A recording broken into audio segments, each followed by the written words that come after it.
So this episode of the podcast is sponsored by I Love Growing Marijuana. Right now they've got a sale on White Widow feminized seeds. It is buy 10, get 10 for free. That's a pretty good deal. Now me personally, I don't grow White Widow. Me and her just don't get along. But I will smoke the hell out of some White Widow.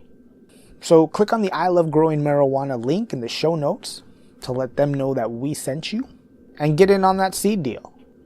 Also, don't forget that Delta Leaf Labs has the plant DNA sex testing kit that you'll need for those seeds. They make it really easy to take a sample from your seedling. Then, a couple of days after they get it, you'll know exactly whether you've got a male or a female plant. So go over to deltaleaflabs.com and at checkout use promo code IMGS10 for 10% off of that order. Alright, now let's get on it.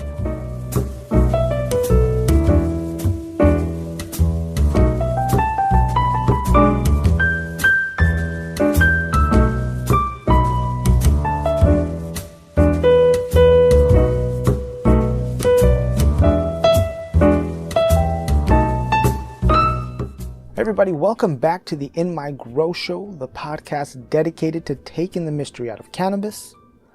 I'm your host, Alex. And I want to thank you all for listening to episode 43 of the show. Now, I took last week off because it was my birthday weekend, so I took the family out of town for all of our birthdays. And I was on the road driving when I should have been recording a podcast. So that's why there was no show last week. Now, I was looking at the calendar today and I realized that this weekend is the anniversary of the podcast. 1 year ago, this weekend, I released the first episode. I thought that was kind of cool.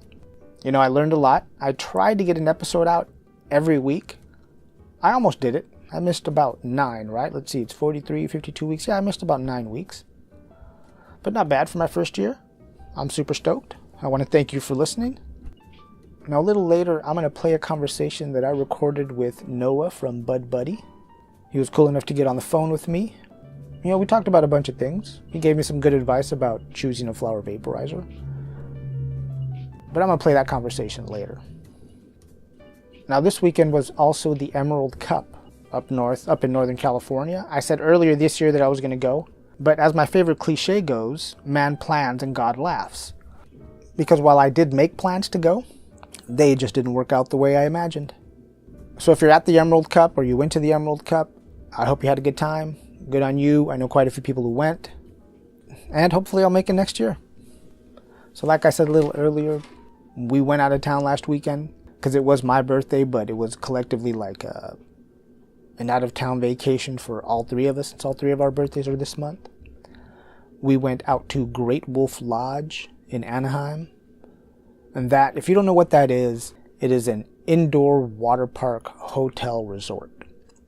It's a pretty awesome idea. First of all, for an indoor water park, I don't have to worry about sunscreen. I also really like Great Wolf Lodge because I can't stand Disneyland. And not because they don't have cool rides, but it's because there's always a bunch of people there. If you don't have the speed pass to get on rides, you could be waiting like 45 minutes to an hour at Disneyland to get on a ride. And that's just a waste of a day.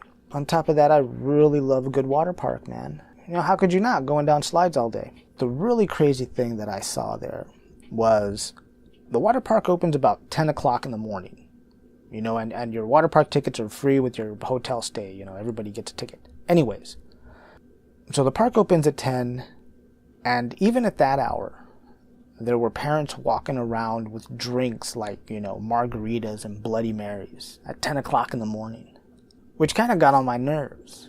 Now, not because I was judging those parents because it was so early and they were drinking alcoholic beverages. Not at all. I mean, I get it. I was just a little jealous because I'm waiting for the day when I can get like a 30 milligram squirt of THC in my mango shake. That'd be awesome. Are you kidding me? Go down some slides on some edibles. Not that I didn't do that, but it'd be cool if I could just order that at the bar. That's all. Another thing that I found out while I was there is that my phone is waterproof, which is a bonus at the water park.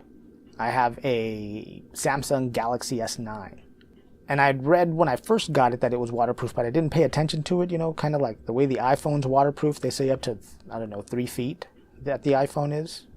But my phone, the S9, was waterproof up to 90 feet, up to 30 meters. So I shot some really cool video underwater at the water park and on the slides with my phone. So yeah, man, if you get a chance and there's a Great Wolf Lodge somewhere near you, go there instead of Disneyland. That's my advice. Something else I wanted to talk about is a really good holiday stoner movie. The other night, I watched a movie called The Night Before. And it's with Joseph Gordon-Levitt, Seth Rogen, and Anthony Mackie. Holy crap, that movie was funny. Oh my God. I mean, the ending kind of sucked because they threw in this little love story kind of angle at the end. But other than that, the rest of the movie was fucking funny. There are a few raunchy, funny sex scenes, so it's not like you can watch it with the kids in the room. But if you get a chance and you want to just have a funny stoner movie, The Night Before, check it out, man. Now I want to talk about something I found on Amazon. A couple of days ago I was on there and I noticed that Organic Solutions Superchar is up on Amazon. And Organic Solutions was the worm farm that I went to go visit back in September, I believe. I'm real lucky that they're close enough that I can go pick up whatever I need from the worm farm, because there is no prime shipping on the Superchar.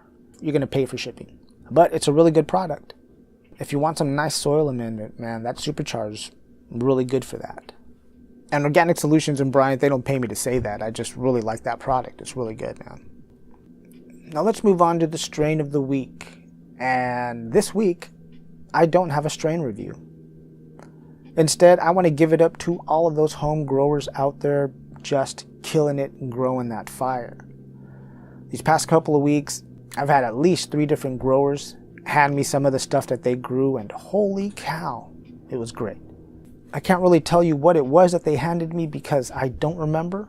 It wasn't written on the bag anywhere. But you growers who handed me the stuff, thank you very much. That was awesome work you did on it. And now for a little social media news. On the podcast website, inmygrow.com, I went ahead and added a category called The Doctors, which has all of the podcast episodes where I speak to a doctor about cannabis. Whether that's Dr. Behrman, talking about the endocannabinoid system with me, or Dr. Felice, who's been on here a couple of times. Just look on the very top of the website for the tab that says The Doctors. Something else I wanted to talk about is a new cannabis platform that's called Strainly. That is spelled Strainly. And if you're in the cannabis industry, you've probably noticed that Instagram and Facebook have been taking down people's pages for no reason. People have lost 10,000, 20,000 followers, and those two platforms are just erase them with really no explanation why. So someone put together this other platform called Strainly. I've only been on there a few days myself. I don't really know how to navigate it too well. I'm not sure if you can leave posts like you would on Instagram or Facebook. Right now it seems to be mostly geared towards breeders and growers. But go over there, check it out, become a member, spread the word, and suggest maybe other things that platform may need. Once again, that name is Strainly. Go over there and check it out. All right, now it's time for the report from the Cannabis Front Line. Let's start off in Utah. Lawmakers voted in a special legislative session on Monday, December 3rd, to replace the state's voter-initiated medical cannabis access program. The former law, Proposition 2, was approved by 53% of the voters on November 6th.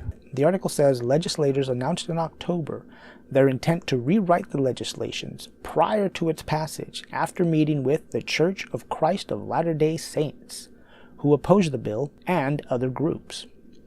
But supporters of Proposition 2, including the group Truce Utah, which stands for Together for Responsible Use of Cannabis Education, have announced their intent to file lawsuits in response to lawmakers' decisions to amend the law. The replacement legislation House Bill 3001 significantly differs from the language that was approved by the voters. It eliminates patients' options to home cultivate cannabis. It largely discourages the dispensing of edible cannabis products. It narrows the list of qualifying conditions, and it significantly reduces the total number of permissible state licensed dispensary, among other changes. Wow, man, the politicians in Utah really gutted that. So they don't really care if the people in Utah voted in the majority to allow this. They're just going to change it anyways and put together what they think adults should have. Alright, it keeps on going and it says, members of the House voted 60-13 in favor of the new language, and members of the Senate voted 22-4. The vote to rewrite the voter-initiated law broke down largely along party lines, with Republican lawmakers deciding to vote in favor of the changes. An alternative measure backed by members of the Democratic caucus that sought to make only minor administrative changes to the initiative was defeated. Once signed by Republican Governor Gary Herbert, the law takes immediate effect. Wow, I'm blown away, man. Those politicians in Utah just gave their citizens what they wanted to give them. Not what they asked for, not what they voted for, but what those politicians saw as right, enough. This is enough. This is all you get. Don't ask for any more. How dare you vote? Man, citizens of Utah, go out there and support that lawsuit against these changes, man. Now, I got that information about Utah from the normal website. Now, next I want to talk about the Farm Bill that's just passed both the House and the Senate, and it's waiting on the president's desk for him to sign it. And this year's Farm Bill is called the Agriculture Improvement Act of 2018. And it includes provisions lifting the federal prohibition of industrial hemp. And it amends federal regulations to further expand and facilitate state-licensed hemp production, research, and commerce. The language also, for the first time, amends the Federal Controlled Substance Acts of 1970 so that industrial hemp plants containing no more than 0.3% THC are no longer classified as Schedule I controlled substances, and certain cannabinoid compounds extracted from the hemp plant would also be exempt from the Controlled Substance Act. That's a big deal, because before now, all hemp, since it was considered to be in the cannabis family, was also seen as a controlled substance. Even though it wasn't intoxicating, even though hemp couldn't get you high, it was still federally illegal to grow it and to transport it across state lines. And now with this language in the Farm Bill, that prohibition of hemp ends. That means that it is forever deemed an agricultural commodity, no longer mistaken as a controlled substance like cannabis or marijuana. By redefining the hemp to include its extracts, cannabinoids, and derivatives, Congress explicitly has removed popular hemp products, such as hemp-derived CBD, from the purview of the Controlled Substance Acts, the CSA, which means that the Drug Enforcement Administration no longer has any possible claim to interfere with the interstate commerce of hemp products.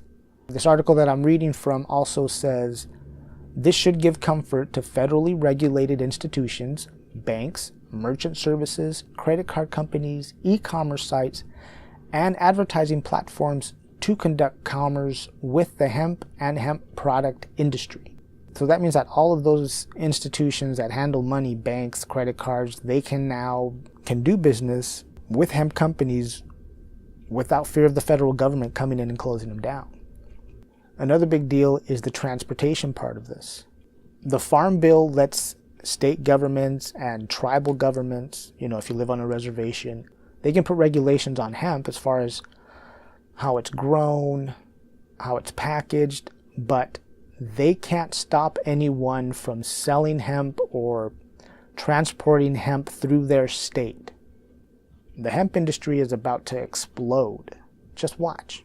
And this information I also got from the NORML website, that is normal.org, as well as the U.S. Hemp Roundtable. And I'm going to have links to both of those in the show notes so you can read it for yourself. Especially that paper from the U.S. Hemp Roundtable has a lot of information. You guys should really read through it.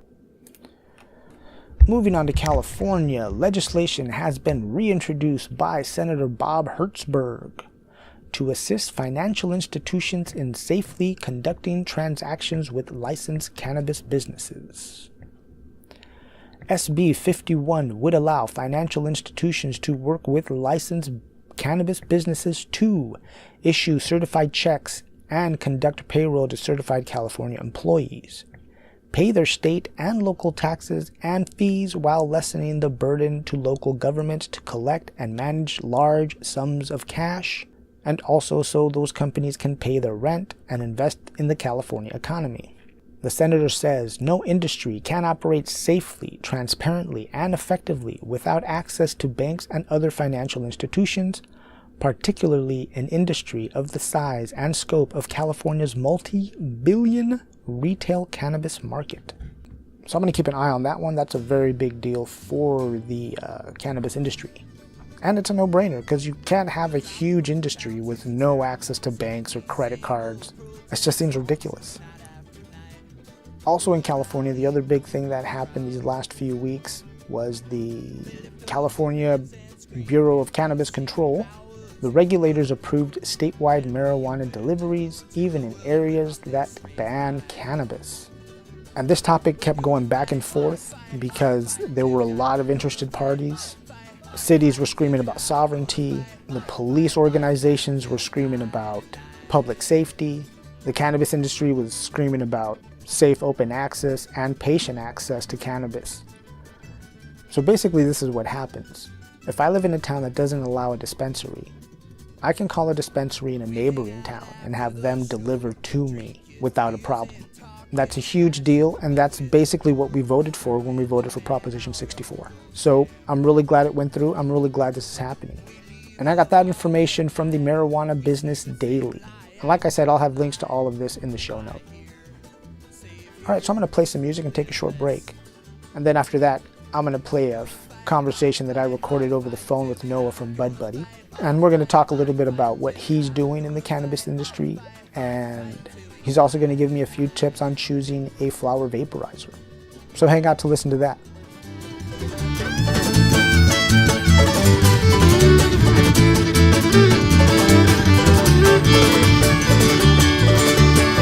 We're gonna fight, fight, fight, fight, fight until we die. We're gonna fight, fight, fight, fight, fight until we die. We're gonna fight, fight, fight, fight, fight until we die tonight.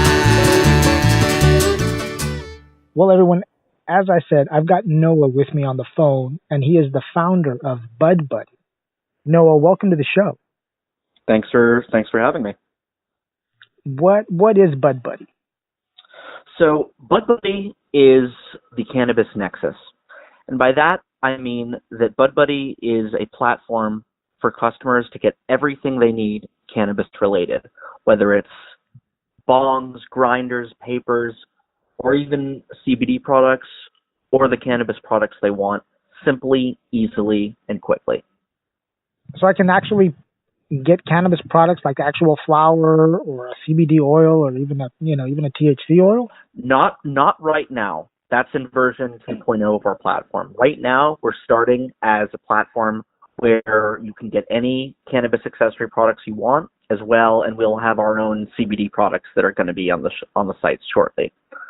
For version 2.0, which will be in about 2 to 3 months, we will be able to partner with licensed cannabis dispensaries and delivery services, which will allow us to allow customers to order flower products and edibles and all things like that on our platform and get them delivered.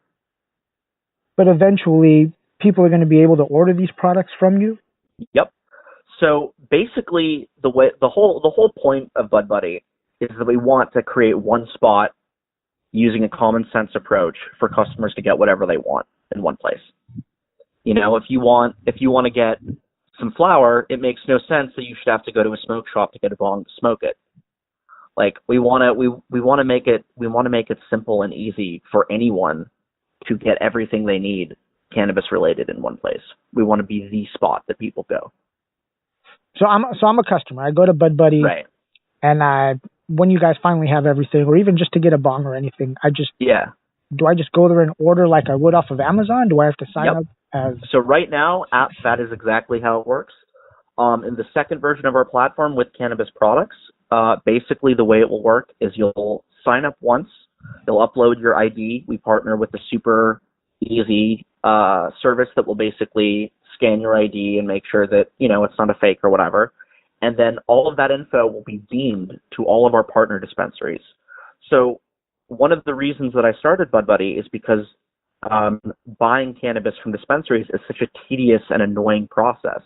You have to go on Weed Maps, you have to browse each dispensary's menu, then you have to call them, you have to text them a photo of your medical rec and ID, you have to wait for them to approve it, then you have to walk to the ATM and withdraw cash. It's the 21st century. The whole point of BudBuddy was we thought it should be as easy to order cannabis products as it is ordering takeout. So basically with us, you sign up once and you can order, and it's that simple. Now you mentioned, are you guys partnered with, let's say, my local dispensary here? Yes, we are. So we don't deliver the cannabis products ourselves. The deliveries are actually done by licensed dispensaries or delivery services. What we are basically a platform to order from. Similar, so you can think of us in that way, almost like Grubhub or Seamless, where, any Chinese restaurant can put up their own website and take delivery or takeout orders, right? But they're going to get a lot more orders if they're on Grubhub, because that's one spot where customers can find what they want and order. So I go to BudBuddy, I see a bong I want, I order the bong. That's not going to show up the same time as the cannabis that may show up also. No, because the accessory products are shipped by us, and the delivery and the actual flower cannabis products are delivered by licensed dispensaries. But what's cool about that is that when it comes to the flower products, one way that we're better than the competition is that we allow customers to order from multiple dispensaries and get that order delivered all at once. So let's say you order three things, right? You order an eighth of flower from dispensary A, you order an edible from dispensary B, and you order, a tincture from dispensary C.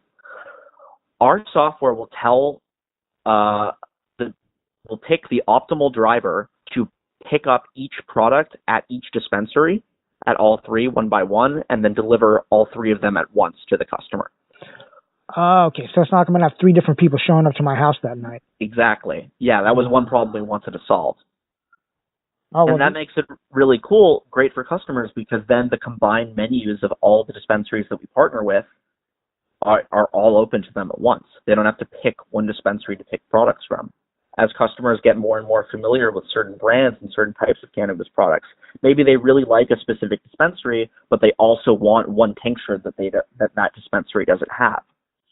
So we're trying to make a cannabis industry that's, as friendly for customers as possible. So then you guys are also going to essentially be like a directory then. Exactly. Then as a directory, because this is a big issue, at least that I've seen on directories, are fake reviews though. Yep. Huge issue. So then as a directory, how are you going to do it differently though? Sure. So I'll address that. Let me first give the best example of directories that I think most people are familiar with is Weed Maps, obviously. Right. And they are notorious for having poor and fake reviews. So one study actually showed that 60% of the reviews on there are fake. An additional problem is that Weed Maps allows dispensaries with more money to just buy the top spot and appear higher in listings. So that results in a directory where customers are choosing businesses that are not better because of better products or better customer service, but just because they paid Weed Maps more. And that's wrong. The way that we prevent fake reviews on our platform is simple. We only verified customers can leave reviews, and to become a verified customer, you have to upload your ID and have that ID be audited and verified by our software, which is very simple. But basically it means that you unless you're going to spend a ton of money on fake IDs, which isn't worth it, you're going to only real people can leave reviews on our platform. Oh, okay. So let's see. So when I sign up to order a new vaporizer, which we're going to talk about here in a little bit because I need a new one. Mm-hmm. So when I sign up for the service to order a vaporizer because I've already entered my ID, Yep. that verification, only people who have been verified can leave reviews. So for version 1.0 of the platform, because we just have accessory products, that system isn't in place yet. So the reviews on accessory product. But even if, I'm sorry, I'll cut you off, but I was going to say, but even if I'm going to review, like you said, an accessory product, a vaporizer, still have to be verified then, right? Because of my ID? Not right now. That's so basically once version 2.0 happens, you will have to be verified. But right now you do not have to be. You just have to put in your date of birth on the site, just because we are trying to scale quickly with our store so that we can build out the rest of these great features for customers. But when that version comes out, though? Absolutely. Yeah. And honestly, our existing customers, once that version does come out, we're going to transition them to the new platform. And it'll be super easy. You just upload your ID, the service verifies it, and that's it. Super simple. So how long have you been working on this idea of this kind of nexus, of this kind of platform? So I've been sort of developing it for about a year and a half now. It took a ton of research and time. I really just dug deep and looked at every single competitor in the marketplace, went to a ton of cannabis conferences, talked to basically every dispensary and delivery service in Santa Barbara, and just have been really trying to look at this from a holistic perspective and understand, like, okay, what do customers and businesses actually need and want? Because a lot of people, I feel like, are launching services quickly without taking the time to dig deep and really understand. You have to project yourself forward 5 years and figure out, like, all right, 5 years from now, where is the industry going to be? What do people want? And you have to start building that now. What need did you see for cannabis dispensaries, cannabis brands? Sure. So there's a lot of issues with the way that the current market works with cannabis brands. So let's take California as a good example. So with California, the state has a partnership with a service called Metric, and they require dispensaries to be integrated with Metric and auto beam sales and compliance data directly to the government. Okay, so now, hold on. I need to stop you there. So for people who aren't familiar with Metrics, that's a tracking system that they put in place to track seed to sale, basically, that whole life of that cannabis plant and product, right? Right. Okay, go ahead. I'm sorry. I just wanted to make sure we're all on the same page about it. No problem. I mean, look, there's the average person isn't going to know all of this, so I'm glad that there's a great podcast like yours to help educate people on these topics. But yeah. Okay, so go ahead. So basically, if you look at so as a result of Metric being implemented, there's a lot of point of sale companies that are making cannabis industry or dispensary specific point of sales. And because that's their main business, they're charging dispensaries through the roof for both the hardware that the point of sale systems run on, but also just a big monthly fee ranging from, a few $100 to a few $1,000 a month. That's a big expense for dispensaries to have. So what we do is we provide a point of sale device with software to the dispensaries for free. And in exchange, we take a 5% plus $1 transaction fee. We think that's fairer to dispensaries because we only make money from the customers that we bring them. And we provide them with true value that helps them streamline their business and optimize their sales. So, and that program is compatible with the Metrics system? Yes, it is. It's all integrated with Metric. Yeah, it's currently in development, and we expect to launch that in the next few months. Yeah, because they do charge them a lot to oversee that Metric system, some of these companies. It's terrible. You look at FlowHub or Indica Online or some notable ones, or Greenbits, and it's like, point of sale functionality. It's not rocket science. It does not deserve to be charged this much. And with dispensaries already facing high compliance costs and high taxes and so many other things, like inability to get bank loans, every little bit that is eaten away from their income hurts. And I want to create an industry that's fair for everyone. So help explain this to me because I don't know a lot about it. Sure. But the delivery part, like how do you get one delivery driver to pick up from all different dispensaries? Is that right. something like you were saying, like an Uber driver? They're independent but have their own insurance, or? Not exactly. So in California, there are specific regulations around licensed cannabis delivery services that makes it so that each cannabis delivery service, their drivers have to be employees of the delivery service. They can't be independent contractors. So that presented an interesting challenge. So the way that we worked around that is all of our partner dispensaries join a legal consortium, which allows them to legally share their drivers with each other. So functionally, each driver for a given dispensary is also technically an employee of the consortium, which all of the dispensaries are a part of. So it means that all of the drivers can drive for each dispensary. So let me see if Does that make sense? Let me see if I understand this. Let me just try to explain it back to you. So when the dispensaries sign up, they're basically pooling their drivers so that any of them could deliver for any other ones that are also part of this consortium and part of this pool? Correct. Okay. Yeah. Wow. Well, that's got to be pretty attractive for the dispensaries, man, because... Well, the beauty of it is, most orders that go into a dispensary, because our software will optimize the route for the driver that's closest, obviously a dispensary, a delivery service's own driver is almost all the time going to be closer anyway. So it's not like one concern dispensaries have had about that model is, will we have to, will we be unable to fulfill our own orders? And of course not. Because the way this works is that all it does is it makes driving routes for all dispensaries more efficient across the board. So there's no drop or inability in, drivers to take orders, because even in the rare chance that a delivery services driver is somewhere else, another delivery services driver will take the order instead. That's the beauty of it. Wow, yeah, that's going to be pretty awesome to see that happen. I think so too. Now help me out here, Noah. I'm going to change speeds on you because I saw you guys went online. The menu's up, your accessories are up. I've scrolled through them. Yep. And I'm looking for a vaporizer, but a vaporizer that actually vaporizes flower. Yeah. So we have a number of quality ones. Okay. But first, what am I looking for as a consumer for a good flower vaporizer? So you're looking for build quality. You want to know that, the vaporizer that you pick is going to last a long time. It isn't going to break down or have to have parts replaced all the time. You also are looking for precise temperature control. So the more high quality a vaporizer is, the better you're able to control the actual temperature that the flower vaporizes at. Because if it's just one temperature, it could overburn things. It could create burn plant matter, which you don't want.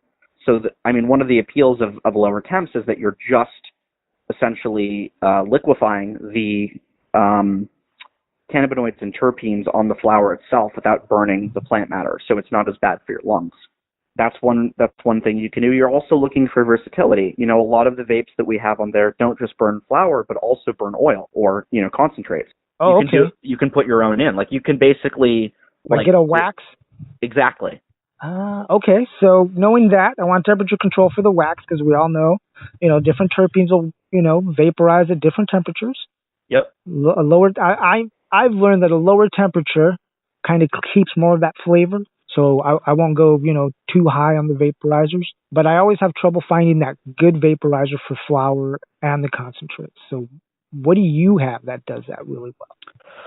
So what I would personally recommend, looking at our vaporizers, there's a couple that I would recommend for people. So if you're looking for just the best all-around flower vaporizer that we have on the site, I would personally recommend the Firefly 2.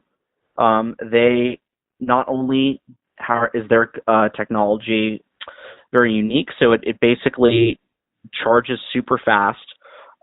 It uses convection heating, which allows you to choose heating profiles between 340 degrees Fahrenheit and 420, and even up to 500 degrees. So you can do concentrates as well as flower. It even comes with an app that'll let you, tailor the experience further. So there's like presets, there's, all sorts of stuff you can do in it. Wait, there's an app for the vaporizer? Yes, that's where we're at now. It's more of an Apple product than anything else. I love living in the future. We are. All right, keep going, man. For people who like style, it also comes in, 6 different colors. Some of them with, like striped wood on top, zebra wood, and macadamia. Yeah, it's awesome. If you don't really care about the looks and you just want straight up functionality, you want a heavy hitter, you know what you want, who cares what it looks like, I would personally recommend the DaVinci Ascent vaporizer. That also comes in a few colors, but it's a little thicker. But that is just it's got a ceramic chamber in it. So ceramic, some people believe that ceramic allows deeper depth of flavor. You were talking about, really wanting to taste what you're smoking, or vaping, excuse me. And what else besides ceramic are out there? So there's ceramic. There's ceramic, there's glass, and titanium, and each one has its pros and cons. Titanium obviously is more durable, but you're not going to get as much flavor. Glass, people think has the best flavor, but obviously it's the least durable. Ceramic generally is a good middle of the road between the two. It gets, good flavor and good quality, but it's not going to excel at either area. Okay, wow, that's great information, man. So I'm now, trying to help. Both the Firefly and the DaVinci I can get over there at BudBuddy? Yes, you can. Right on. And, just for today, we're having I'm happy to send any listeners who listen today a 25% discount code just for them for today. All right. You hear that, everybody? 25% off your purchases today. All right. So now, do you guys deliver only in California, or do you deliver nationwide, even in prohibition states? Oh, yes. Our accessory products, we deliver nationwide. Oh, wow. They're not illegal to deliver to, even in the It's not illegal to get a bong through the mail? No, it is not. Because you don't have to smoke cannabis with our vaporizers or with our glass. You can smoke tobacco. You can smoke, aromatic herbs. Are most people going to do that? No. But the point is they can. Hey, Noah, thanks for taking the phone call. Of course. Thanks for having me on. Yeah. Do me a favor. Tell everybody where they can find you, where they can find BudBuddy. Sure. So you can find BudBuddy at budbuddyonline.com. And you can follow us on Instagram at BudBuddy Inc. and follow us on Facebook at BudBuddy Inc. as well. All right, yeah, go and check them out. Go look at their menu over there. Go check out the DaVinci and the Firefly 2 if you're looking for a good flower vaporizer. I'm going to go check it out because I do need one. Awesome. Everybody, Noah, don't go anywhere. Okay? Okay. Everybody No else, I'll be right back.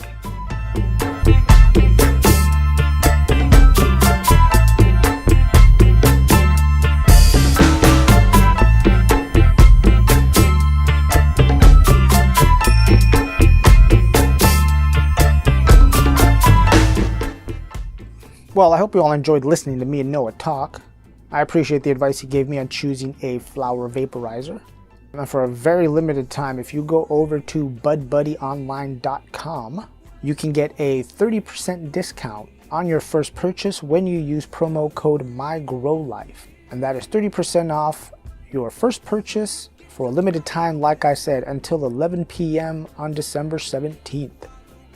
So go over there and check it out and buy yourself a nice Christmas gift with that discount. Well, my fellow cannabis enthusiasts, we have come to the end of the show. Once again, I want to thank Noah for getting on the phone with me. I also want to thank all of the artists who allow me to use their music to put this show together. Now, if you have a question or a comment about this episode, you can send that email to inmygrow@gmail.com or find me on Instagram at inmygrow. Now, if you're a cannabis company that wants to advertise your products or services, or you want me to review your product to our worldwide audience, you can send me an email as well. Also, don't forget, if this podcast has entertained you, educated you, or even given you a little escape from your day, and you can help support the show financially, go over to patreon.com/inmygrowshow to make a donation. You can also go to the website, inmygrow.com, click on the tab that says support the show. You can buy a t-shirt, or you can click on the Amazon link in the show notes. That lets Amazon know that we sent you. Now, if you can't help the show financially, don't worry about it. I get it. Don't sweat it. Hey, that kind of rhymes. But seriously, here's how you can help the show. Subscribe to the podcast, leave a review, subscribe to the website, inmygrow.com, and tell 3 other people about the show. Just like that, real painless. All right, brothers and sisters, I'm going to go ahead and get out of here. You know I love you all very much, and I appreciate you for listening. And don't forget to always grow, learn, and teach. Babylon busy build abominations. Too long it's on the list, it's endless application.